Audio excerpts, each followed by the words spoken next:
spell was super creepy, and I mean that in the best way. So we're watching it back. Did you ever get grossed out or scared?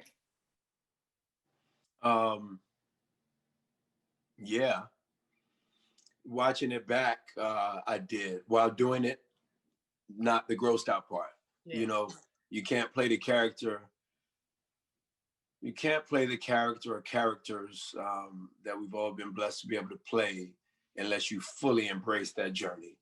And so, obviously, walking around in life, we're grossed out within our own space as human beings at moments. But when it's you playing somebody that you're not, you almost have to eradicate the moments where me as Omari would be grossed out and fully take that in, kind of to go where I need to go for you to be grossed out. So while playing it, everything was beautiful. It was hard, but everything that I did was beautiful. Nail in the foot included. Watching back, now all of a sudden you flash forward or back, however you want to phrase it. You go back to the place of being the guy hired to play the guy.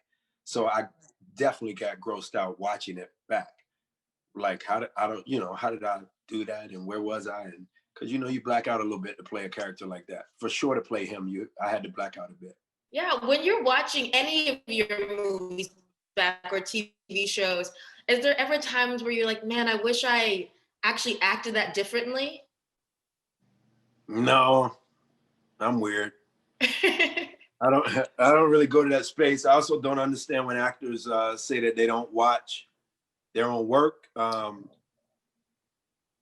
because it's a massive statement that you don't care anything about your castmates. It's very odd to me. So that's quite odd. I've read that all my life. People go, "Oh, I don't watch." I'm like, really? You don't care anything about the castmate? Damn. So for me, I absolutely watch it, but I watch it for everybody else's performance. I did mine. I did it, and and I like the editor. I like that the editor puts food on the table, doing what they do. I want to get out of their way, but it's a nice thing to get to the point of the career. I should say this to you: when you get to the point of your career, when you are able to say or cut yourself and go, "Nah, can we do that again?"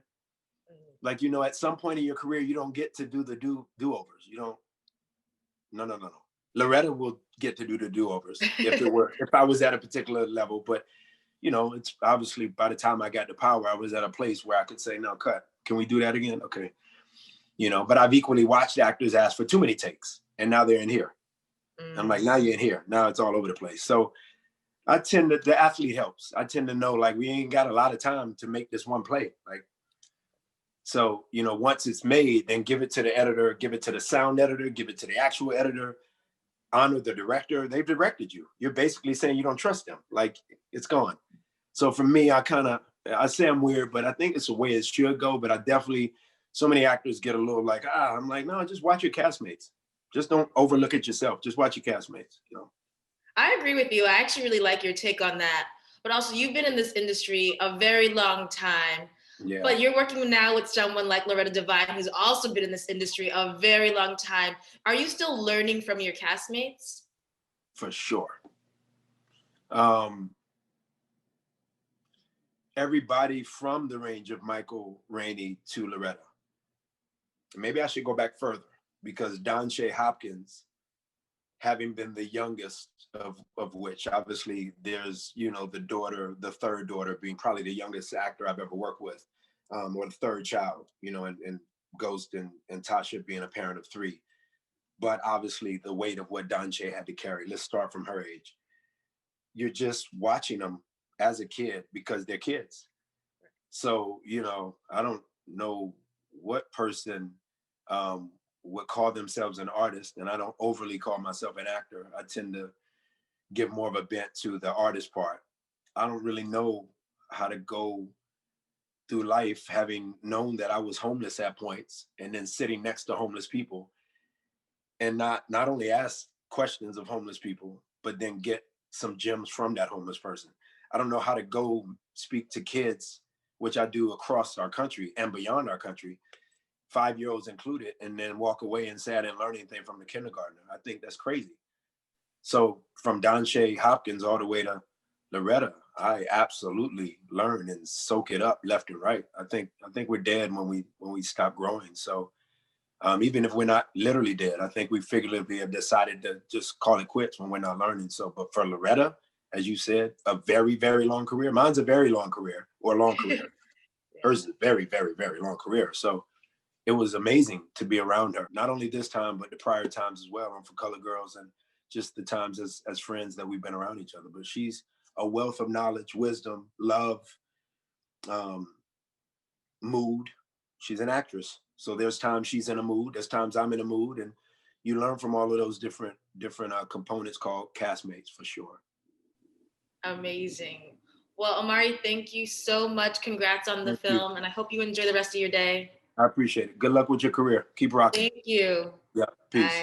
So, Miss Loretta, it was shocking seeing you play the bad guy. I am not used to it. So, was it more fun being bad or being good? Now, when did you start thinking I was bad in that movie? Was it when he got that nail in his foot? Exactly. It was giving me Misery vibes, you know? Oh my God. It was too much. I said, no, let him go. Well, this is so different from Misery.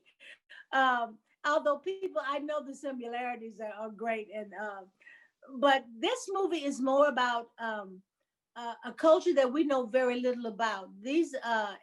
Eloise is a root worker, and though her intentions are not good in this movie, normally she has very good intentions. She helps people to recover from all kinds of illnesses because it's a community that she lives in that has very little wealth. And this is a young man, the young man in the attic, Omari, Marcus T. Woods is the character he plays.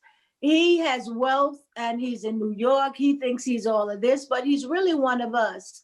And with the blood moon coming, we need some things that he has. So the movie is all about that and more, you know. And it takes place in the South, and you are from the South. So what is the most country thing you would say about yourself? I'm not ready for that question. What's the most country thing about myself? I'm constantly having to pull up, because I am country and I say y'all and how you do, the same way everybody from the country too. So I don't know. Miss Loretta, you have had a long and amazing career, and Omari was actually just saying how much he respects you for that. So what's the key to longevity in this industry? You have to keep working. You have to jump in. And I think the industry is changing. It's not at all the same as when I first started, the type of movies that are happening now. The hardest part is when you phase out from one age group to another. Like you may start as the ingenue, and then you look up and you're everybody's grandmother. Now that's you go, where did the time go? But I've had such an exciting career. Everything just goes so fast. I know you hear people say that you look up and everything has changed and has flipped in a way. So I'm just excited to be working. And I think because I love it so much, I'm constantly doing it. I've been in so many independent films and so many expensive films, and it all turns out to be making someone's dream come true, helping someone to get the message across and playing your particular part in it. And so this was just another one of those things. I just finished not too long doing P-Valley for Stars. And oh my God, that role is so different from anything I've ever done. So I'm sort of like getting excited about doing new things or new types of things because it helps me to keep working, so that's important. Like you were saying though, how does it feel? Because I know there's so many people who are out there calling you their auntie or you're their grandma. How does it feel? Are you embracing it or you're like, wait, when did I get here? Well, after they see this movie, they may stop going. You changed it, yeah. Everybody's gonna be scared of me, so they might not be saying I'm their auntie anymore. I don't know. Yeah, you embrace it. You know, you feel it's so funny because you can tell from the way no matter what I say to people that are fans of mine, I can say if I'm in the grocery store and somebody run up on me right now with this COVID, I'm like, oh, hey, you need to be. But we know that's you. You don't know nothing because I got a mask on. They be like, oh yes. I said, don't be fussing with me. And then they'll just laugh and go, you're so funny. And I'll be serious. So that's the whole auntie vibe. You just love everybody because you're lucky to have so many people that love you, you know. And just last question, because Halloween is approaching. So do you get into the Halloween season or is it not for you? No, I don't get that much into it. I mean, there used to be where you would open your door and you give out candy, and then they changed the whole vibe by sending the kids to the mall. You know, sometimes there are communities that do little tiny things where your neighbors right around. But it's different from when I was growing up as a kid. You would go all the way across town. You would all night to be getting candy, and you could eat as much until you got sick. It's not that kind of Halloween anymore.